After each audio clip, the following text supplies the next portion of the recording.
Kæri til hamingju með þetta. Takk fyrir það. Þið sáttu við tímann? Já, ég ætlaði í bjartsýniskast að fara undir 45 og það tókst.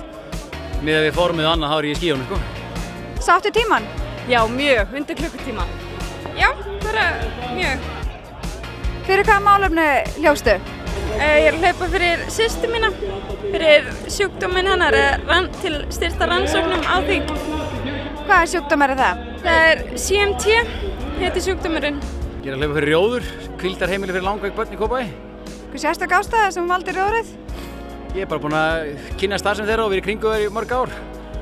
Og 3. ár í röð sem ég hleyp fyrir þau. Þannig að það er bara dásamlegur staður og fara pening. Þá hleyp ég og safna. Herði, ég hljóp fyrir Stígamót, vinnustæðið minn. Þannig ég hljóp fyrir allt fólkið mitt og alla þá sem orðið hafa verið kynferðislegu ofbeldi og aðstandandi þeirra. Hefur tekið þetta áður? Nei, þetta er fyrsta skiptið. Taka þetta aftur á næsta ári? Já, næst ætla ég að fara hálf marathón. Ég hef aldrei hlaupið svona langt áður. Aftur á næsta ári? Já, örugglega bara lengra þá. Já, 100%. Safna þá meira.